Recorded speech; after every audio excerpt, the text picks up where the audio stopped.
గోవింద గోవింద గోవింద గోవింద.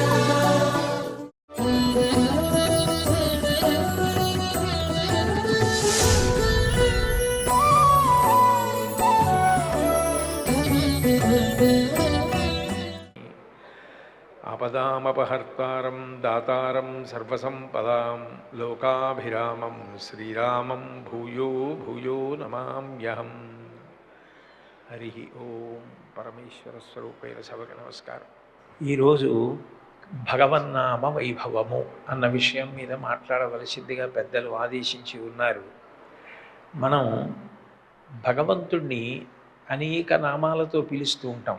ఉన్నది ఒక్కడే అయినప్పటికీ అనేక నామముల చేత పిలవడం జరుగుతుంది. ప్రత్యేకించి పూజలు చేసేటప్పుడు 108 నామాలతో అష్టోత్తర శతనామావళి కానీ సహస్రనామాలు కానీ వాడడం జరుగుతుంది. 108 నామాలైనా ఉంటాయి, 1000 నామాలైనా ఉంటాయి తప్ప మధ్యలో 263 నామాలు కానీ 364 కానీ 897 కానీ ఉండే అవకాశం ఉండదు. ఒక్క సువాసిని పూజ, బాల పూజ ఈ రెండిటిలో మాత్రం కొద్దిగా నామాల యొక్క సంఖ్య పెరుగుతుంది లేదా నామాల సంఖ్య తగ్గుతుంది. సువాసిని పూజలో ఎక్కువ ఉంటాయి, బాల పూజలో తక్కువ ఉంటాయి. కానీ సర్వసాధారణంగా దేవతలకు సంబంధించిన పూజా కార్యక్రమాలలో మాత్రం అష్టోత్తర శతనామావళి అని 108 నామాలు కానీ సహస్రనామావళి అని 1000 నామాలు కానీ మనం పూజలో వాడడం జరుగుతుంది. 108 నామములే వాడడానికి ఒక ప్రధానమైన కారణం ఉంది.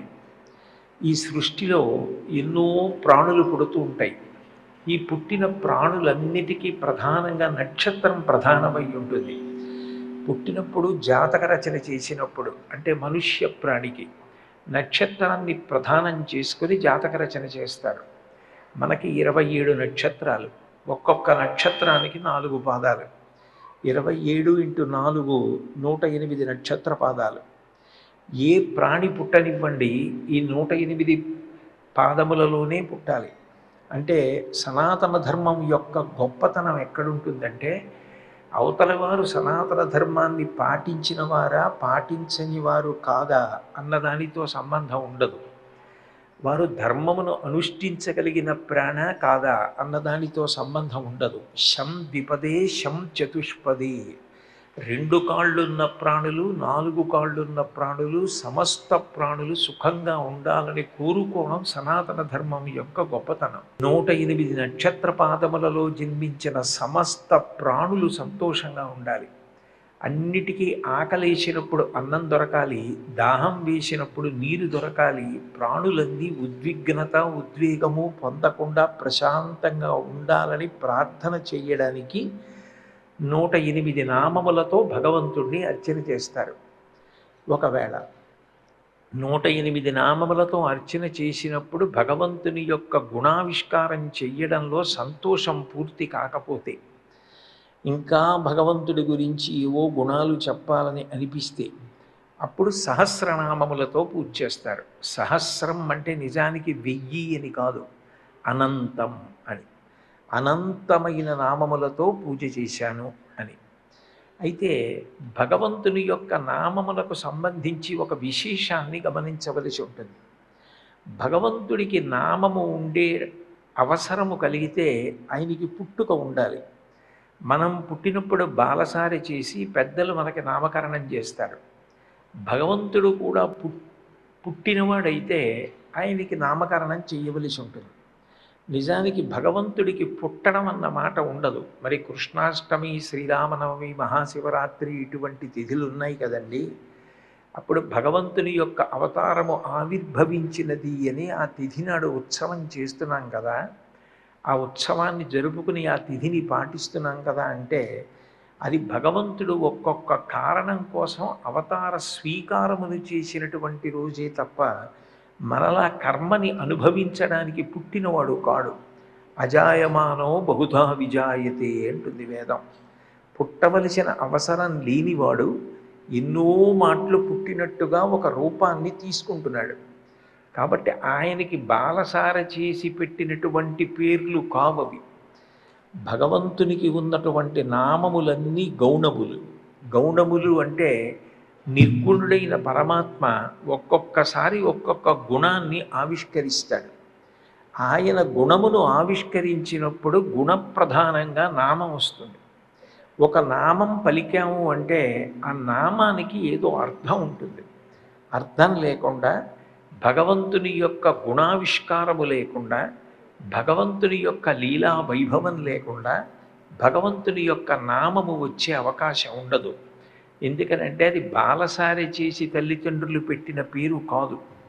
అటువంటి భగవన్నామానికి కలియుగంలో చాలా విశేషమైనటువంటి స్థానం. మిగిలిన ఏ ఉపాసనా మార్గాన్ని అనుష్ఠించడానికి కావలసిన శ్రద్ధాభక్తులు నిలబెట్టుకోవడానికి యోగ్యమైన కాలము కలియుగము అంత తేలికగా కాదు. అందుకే భాగవత ప్రారంభంలోనే శౌనకాది మహర్షులు సూతుడు వచ్చినప్పుడు మాట్లాడుతూ కలియుగంలో ఉండే మనుష్యుల యొక్క బలహీనతను ప్రస్తావించి, ఇన్ని బలహీనతలు ఉంటాయి కాబట్టి మాకు ఏది యోగ్యము అని అడిగారు. అలసులు, మందబుద్ధియుతులు, అల్పతరాయువులు, ఉగ్రరోగ సంకలితులు, మందభాగ్యులు, సుకర్మములివ్వియు చెయ్యజాలరీ కలియుగమందు మానవులు, కావున ఎయ్యది సర్వసౌఖ్యమయ్యలవడు ఏమిటంబడము ఆత్మకు శాంతి మునీంద్ర చెప్పవే అని అడిగారు. అలసులు, కలియుగంలో మనుష్యుల యందు అలసత్వం ఎక్కువగా ఉంటుంది. అలసత్వము అంటే చాలా తొందరగా బడలిపోయి విశ్రాంతి తీసుకోవాలనేటటువంటి లక్షణం. మందబుద్ధియుతులు, ఏది ప్రధానంగా జీవితంలో జ్ఞాపకం పెట్టుకోవాలో అది జ్ఞాపకం పెట్టుకోవాలని ప్రయత్నం చేసినప్పటికీ జ్ఞాపకం ఉండకపోవడం, ఏది జ్ఞాపకం ఉండక్కర్లేదో అది జ్ఞాపకం ఉండడం. మందబుద్ధియుతులు, అల్పతరాయువులు. నిజానికి కలియుగంలో 100 సంవత్సరముల ఆయుర్దాయం, అయినా 100 సంవత్సరములు పరిపూర్ణంగా ఆయుర్దాయంతో ఉన్నవాడు కనపడడం. ఎన్ని ఔషధాలు కనిపెట్టబడతాయో అన్ని కొత్త కొత్త వ్యాధులు ప్రబలుతుంటాయి. కాబట్టి అల్పతరాయువులు, ఉగ్రరోగ సంకలితులు, చిత్ర విచిత్రమైనటువంటి ఉగ్రమైన రోగములు ప్రబలుతూ ఉంటాయి. ఉగ్రరోగ సంకలితులు, మందభాగ్యులు. మందభాగ్యులు అంటే ఐశ్వర్యము లేకపోవడం. ఐశ్వర్యము లేకపోవడము అంటే డబ్బు లేని వాళ్ళుగా, పేదవాళ్ళుగా ఉంటారు అని కాదు. ఏదైనా పుణ్యకార్యం చేయవలసి వచ్చినప్పుడు, తన జీవుడు ఉద్ధరింపబడే పని చెయ్యవలసి వచ్చినప్పుడు దాని మీద అలసత్వం. తను భోగం అనుభవించడానికో, తన ఆరోగ్యానికి అవసరం కొరకో, తను అనుకున్న పని పూర్తి చేయడానికో ఎంత ద్రవ్యమైనా వెచ్చించే ప్రయత్నం చేస్తాడు తప్ప దీని వలన మన జీవుడు ఉద్ధరింపబడతాడు. కాబట్టి మనం ఇటువంటి కార్యం చేద్దాం అని ఏ కార్యం ఉంటుందో దానికి ధనాన్ని వెచ్చించడానికి సిద్ధపడడం. కాబట్టి మందబుద్ధియుతులు, అల్పతరాయువులు, ఉగ్రరోగ సంకలితులు, మందభాగ్యులు, సుకర్మములివ్వియు చెయ్యజాలరీ కలియుగమందు మానవులు. చాలాసేపు కూర్చోవడం కానీ, చాలాసేపు వినడం కానీ, ఏదైనా ఒక వ్రతం కానీ, ఒక పూజ కానీ జరుగుతుంటే దాని మీద దృష్టి పెట్టి దానితో అన్వయము కావడం కానీ చాలా కష్టమయ్యేటటువంటి లక్షణం కలియుగంలో ఉంటుంది. ఉన్నప్పుడు తేలికగా తరించడానికి భగవంతుడు ఒక పద్ధతిని కూడా ప్రవేశపెట్టవలసి ఉంటుంది.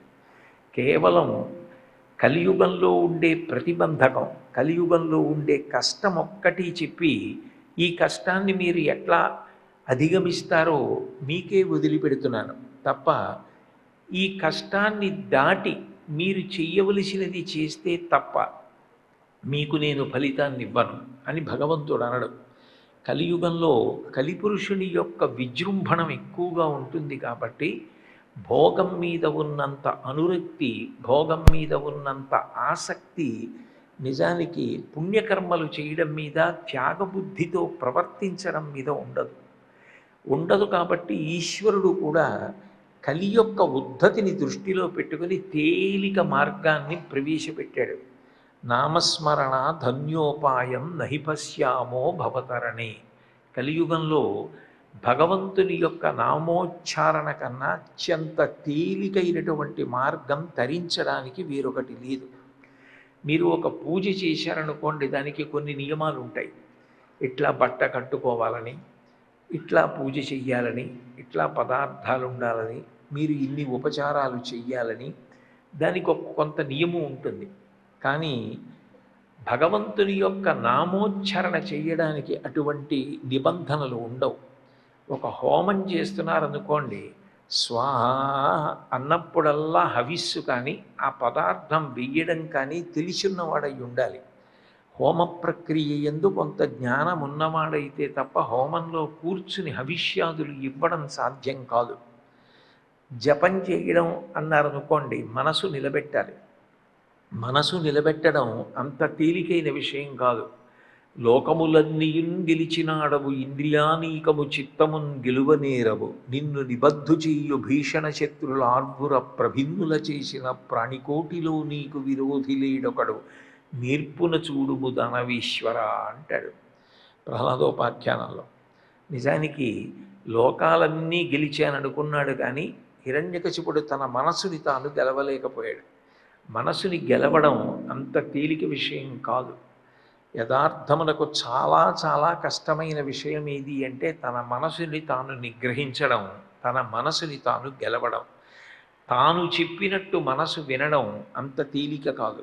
మనసు చెప్పినట్టు మనం వినడం కోట్ల జన్మలుగా అలవాటైపోతుంది తప్ప మనం చెప్పిన మాట మనసు వినడము అన్నది ఉండదు. దానికి ఎంతో అభ్యాసం ఉండాలి, ఎంతో సాధన ఉండాలి. అధచిత్తం సమాధాతం నశక్నోసి మయి స్థిరం అభ్యాసయోగీన తతో మామిచ్ఛాప్తుం ధనంజయ అభ్యాసేప్యసమర్థోసి మత్కర్మ పరమో భవ మదర్థమపి కర్మాణి కుర్వన్ సిద్ధిమవాప్స్యసి అంటాడు గీతాచార్యుడు. అభ్యాసము చేత ఎంతో ప్రయత్నం చేస్తే తప్ప ఈశ్వర కర్మ యందు మనసు నిలబెట్టడం అంత తేలిక కాదు.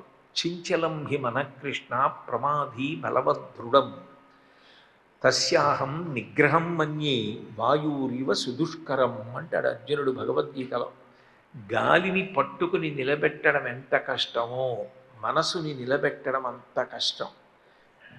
మీరు ఒక జపం చేసినా ధ్యానం చేసినా దేని మీద మనసు నిలబడాలని కోరుకుంటారో దాని మీద తప్ప ఇతర విషయముల మీదకి మనసు వెళ్ళిపోతుంది. చంచలమైన మనస్సుని ఏకాగ్రం చేసి ఒక విషయమునందు కేంద్రీకృతం చెయ్యడం అంత తేలిక విషయం కాదు. కాబట్టి అత్యంత తేలిక మార్గం, ఏ నియమ నిబంధనలతోటి సంబంధం లేనటువంటిది భగవంతుని యొక్క నామోచ్చారణ. మీరు స్నానం చేసి ఉన్నారా? మీరు ఏదైనా దీక్షావస్త్రం కట్టుకుని ఉన్నారా? లేకపోతే మీరు తల స్నానం చేసి ఉన్నారా లేదా? మీరు శౌచంతో ఉన్నారా, అశౌచంతో ఉన్నారా? ఇటువంటి వాటితో భగవంతుని యొక్క నామం పలకడానికి ఏ విధమైన సంబంధం లేదు. భగవంతుని నామం ఎప్పుడూ పలకచ్చు.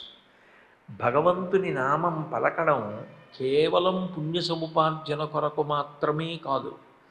ఇల్లు తుడుచుకునేటప్పుడు దుమ్ము ఉందా లేదా అని చూసి తుడుచుకోరు. ప్రతిరోజు ఉదయం సాయంకాలం ఇల్లు తుడుచుకున్నట్టే ప్రతిరోజు భగవంతుని యొక్క నామం పలికిన కారణం చేత కోట్ల జన్మల నుంచి మనసుని పట్టుకుని ఉన్నటువంటి రాగద్వేషములు తగ్గిపోయి మనసు ఆర్ద్రమవుతుంది. భగవంతుని నామమునకు ఆ శక్తి ఉంటుంది. అందుకే భాగవతంలో షష్ఠ స్కంధంలో భగవన్నామ వైభవం గురించి చెప్తూ ఒక మాట అంటారు. బిడ్డ పేరు పెట్టి పిలుచుట విశ్రామ కేళినైన పద్య గద్య గీత భావార్థములనైన కమలనయను తలుప కలుషహరము. అది బిడ్డ పేరు పెట్టి పిలుచుట విశ్రామ కేళినైన. మీరు భగవన్నామం పలికేటప్పుడు కేవలం భగవంతుణ్ణి ఉద్దేశించి మాత్రమే పలకక్కర్లేదు. బిడ్డకి ఆ పేరు పెట్టుకున్నాడు, ఏదో షణ్ముఖ అని పెట్టుకున్నాడు, చంద్రశేఖర అని పెట్టుకున్నాడు, మీనాక్షి అని పెట్టుకున్నాడు, శ్రీవల్లి అని పెట్టుకున్నాడు. ఇప్పుడు నిజానికి పిలుస్తున్నది తన బిడ్డల్ని పిలుస్తున్నాడు తప్ప భగవంతుణ్ణి పిలవట్లేదు. భగవంతుణ్ణి పిలవకపోయినా తన బిడ్డనే పిలుస్తున్నా ఆ భగవన్నామాన్ని పలుకుతున్నాడు కాబట్టి ఈశ్వరుడు దాన్ని భగవంతుని యొక్క నామమును ఉచ్చరించినటువంటి విషయంగానే స్వీకరిస్తాడు. బిడ్డ పేరు పెట్టి పిలిచిననైనా. అందుకే మనకి సంప్రదాయంలో బిడ్డలకి భగవంతుని యొక్క పేర్లు పెట్టడం సంప్రదాయంగా వచ్చింది. ఎందుకని అంటే ఆ పేరు పెట్టిన కారణం చేత, ఆ పేరు తరచుగా పలికిన కారణం చేత తన పిల్లల్ని పిలిచిన, అలా పిలిచిన కారణం చేత పిలిచినవాడు తరిస్తాడు. చంటి పిల్లవాడు తెలియక మరుగుపాలు ముట్టుకుని మీద పోసుకున్నాడు అనుకోండి, వాడు పాపం ఏమీ తెలియని వాడండి, అమాయకుడు పసిపిల్లవాడు, వాడు మీద పోసుకుంటే మరుగుపాలు వాడి ఒళ్ళు కాలిపోయేటట్టు చేస్తాయా అంటే పాలకి అటువంటి సంబంధం ఉండదు. అది పసిపిల్లవాడైనా వృద్ధుడైనా వయసులో ఉన్నవాడైనా వేడి పాలు మీద పోసుకుంటే కాల్చడం పాల యొక్క లక్షణం, పాలలో ఉన్న వేడి యొక్క లక్షణం. అట్లాగే మీరు తెలిసి పలికినా తెలియక పలికినా, ఏ ప్రయోజనానికి పలికినా, ఏ కారణానికి పలికినా భగవంతుని యొక్క నామం పలికినప్పుడు భగవంతుణ్ణి పిలిచినట్టే భగవంతుడు స్వీకరిస్తాడు. స్వీకరించిన కారణం చేత భగవన్నామోచ్చారణం అంత శక్తివంతమైంది. బిడ్డ పేరు పెట్టి పిలిచిన, విశ్రామ కేళినైన, ఆడుకుంటూ ఆడుకుంటూ మీరు శివుడి పక్షం, మేము విష్ణువు పక్షం అని ఏదో శివుడు, నందీశ్వరుడు, భృంగి, చండీశ్వరుడు, కుమారస్వామి, విఘ్నేశ్వరుడు అలా శివుడి పక్షంలో ఉన్న వాళ్ళ పేర్లు పెట్టి యువతల విష్ణు పక్షంలో ఉన్న వాళ్ళందరికీ కూడా గోవిందుడు, మన్మధుడు, అనిరుద్ధుడు ఇట్లాంటి పేర్లు యువతల పక్షంలో వారికి పెట్టుకుని ఈ రెండు పక్షాలు ఆడుకుంటున్నప్పుడు సరదాకి ఆ భగవంతుడి యొక్క నామములు పలికినా కూడా, అట్లా పలికినా భగవంతుడి నామమును పలికారనే ఫలితాన్ని ఇస్తారు. విశ్రామ కేళినైన పద్య గద్య గీత భావార్థములనైన కమలనయను తలుప కలుషహరము. ఒక పద్యం చెప్పేటప్పుడు ఆ పద్యం భగవంతుని యొక్క నామ వైభవాన్ని కానీ భగవద్వైభవాన్ని కానీ ప్రస్తావించిందనుకోండి, అది అవతల వారిలో ఉన్న పాపమును దహిస్తుంది. చెప్పిన వారిని విన్నవారిని ఇద్దరినీ తరింపచేస్తుంది. అందుకే అమరేంద్రాదుల కొల్చు భంగి జనులబ్జాక్షు సేవించగా విమల జ్ఞాన విరక్తి ముక్తి నొసగున్ వేయేల భూనాథ తత్కమలాధీషు కథా సుధారస నదీ కల్లోల మాలా పరిభ్రమమివ్వానికి నైన కర్ణయుగళీ పర్వంబు కాకుండునే అంటారు. భగవంతుని యొక్క కథా వైభవం ఎంత గొప్పది అంటే ఆ కథా వైభవంలో శ్రోత తేలిపోతాడు, అంత ఆనందపడిపోతాడు. ఆనందపడిపోతూ ఎన్ని మాటలు విన్న కథ అయినా మళ్ళీ వినడంలో అంతే ఉత్సుకత చూపిస్తాడు. అది భగవత్ కథకున్న లక్షణం. రామాయణం తెలియని వారు ఎవరుంటారు? రామాయణం అందరికీ తెలుసు. రామాయణ కథ చిన్నతనంలో అమ్మ బువ్వ పెట్టినప్పుడు నేర్పుతుంది. కానీ 70 సంవత్సరాల వయసు రానివ్వండి, 80 ఏళ్ళు రానివ్వండి, మళ్ళీ శ్రీరామాయణం మీద ఎక్కడైనా ప్రవచనం జరుగుతోంది అంటే వెళ్ళి కూర్చుని అంతే ఆసక్తితో వింటారు. ఎన్ని మాటలు శ్రీరామాయణం చదవండి, మళ్ళీ రామాయణం కొత్తగా కనపడుతుంటుంది. రామాయణం కళ్ళ ముందు జరుగుతున్నట్టు కనపడుతుంది. ఆ రామ కథ మీద అంత ప్రీతి ఏర్పడుతుంది. అటువంటి రచన చెయ్యగలగడం ఋషుల యొక్క వైభవం. అది ఋషులు మనకి ఇచ్చినటువంటి అద్భుతమైనటువంటి వరం. అందుకే భగవత్ కథావైభవం, భగవన్నామ వైభవం అంత శక్తివంతం. అటువంటి భగవంతుని యొక్క నామము విశ్రామ కేళినైన పద్య గద్య గీత భావార్థములనైన, పద్యం చెప్తూనైనా, మాట మాట్లాడుతూనైనా, ఏదైనా ఒక విషయానికి అర్థం చెప్తూనైనా భగవంతుడి యొక్క పేరు ఎవరు పలుకుతారో అటువంటి వారికి కమలనయను తలుప కలుషహరము. భగవంతుణ్ణి స్మరించిన కారణం చేత, భగవంతుని యొక్క నామమును పలికిన కారణం చేత వారి యొక్క దురితము కలియుగంలో నశిస్తుంది. అందుకే భగవంతుడి నామం పలకడానికి మాత్రం ఏ నియమాన్ని కలియుగంలో విధించలేదు. కూలిన చోట, కొట్టబడి కుందిన చోట, మహాజ్వరాదులన్ ప్రేలిన చోట, సర్పముఖ పీడలు పొందిన చోట, ఆర్తులై తూలిన చోట, విష్ణు భవదూరుని పేర్కొనిరేని అక్కాలుని యాతనా వితతి కానరుపోనరు దుఃఖభావముల్ అంటారు భాగవతంలో. భగవంతుడి నామం పలకడంలో ఉన్న గొప్ప సౌలభ్యం ఏమిటంటే కూలిన చోట ఒక ఆయన అలా నడిచి వెడుతూ తలకి ఏదో గడపో ఏదో తగిలి కూలి కింద పడిపోయాడు. ఆ పడిపోయినప్పుడు భగవన్నామం పలికాడు. అది భగవన్నామం అటువంటి విపత్కర పరిస్థితులలో పలికాడు కాబట్టి విశేష పుణ్యాన్ని ఇస్తుంది తప్ప అలా కూలిపోతూ స్నానం చేయలేదు, లేకపోతే ఒంటికి చెమట పట్టుంది, ఆయన ఏదో వైదికమైన వస్త్రధారణ చేయలేదు, ఇటువంటి నియమాలు అన్వయం కావు. కూలిన చోట, కొట్టబడి కుందిన చోట ఆయన అలా వెడుతుండగా ఏదో ఒక పెద్ద దెబ్బ తగిలింది.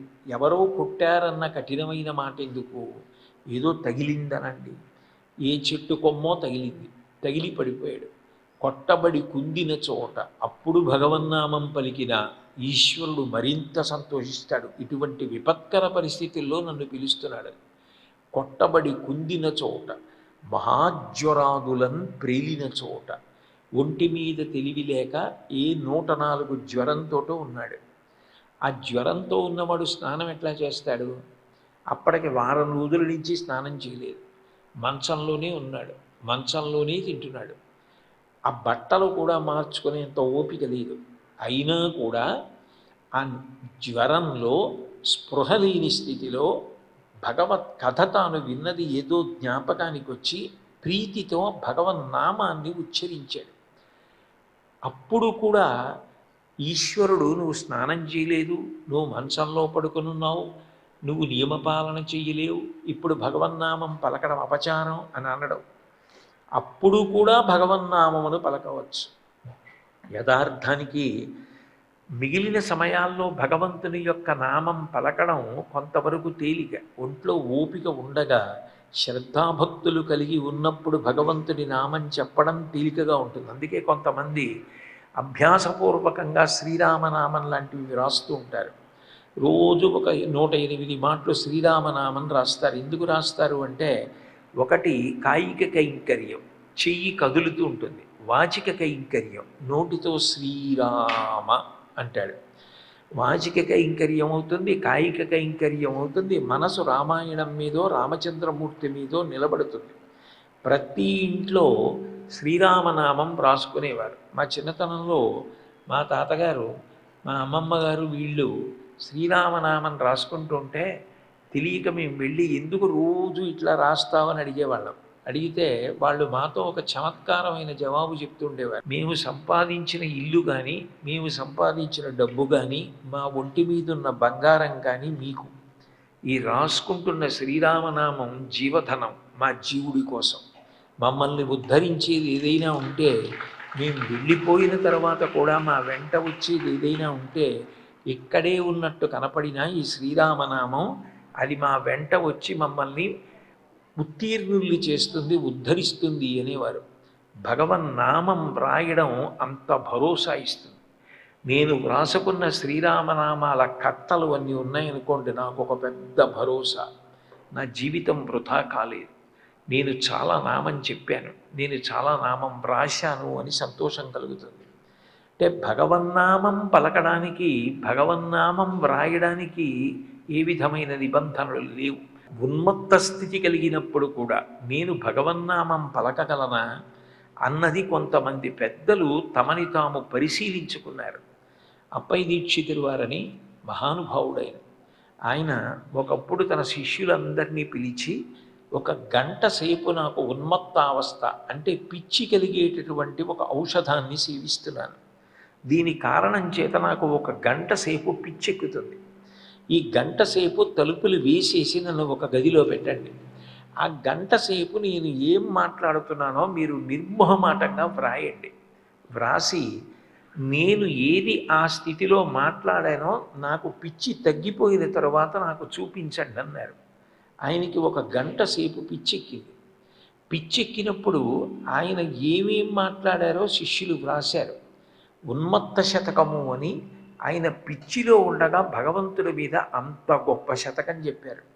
ఉన్మత్త శతకం అని పిలుస్తారు దాన్ని. అంటే మహాజ్వరాదులను ప్రేలిన చోట, అంత జ్వరంతో ఉన్నప్పుడు కూడా మనసు భగవంతుణ్ణి పట్టుకుని ఆయన నామాన్ని పలకగలిగింది అంటే నిజానికి అది అదృష్ట విశేషం. ఏదో అవసరం తీరలేదనేటటువంటి భీతి చేత నీరసపడి తూలిపోయినప్పుడైనా సరే విష్ణు భవదూరుని పేర్కొనిరీని ఆ కాలుని యాతనా వితతి కానరు పోనరు దుఃఖభావముల్. ప్రాణం పోయేటప్పుడైనా భగవంతుని యొక్క పేరు ఎవరు పలుకుతాడో అలా పలికినటువంటి వాడికి యమధర్మరాజు గారి దర్శనం అవదు. వాడికి భగవంతుని యొక్క దూతలు కనపడి తీసుకెడతారని భాగవతంలో అజామీలోపాఖ్యానం నిర్ధారిస్తోంది.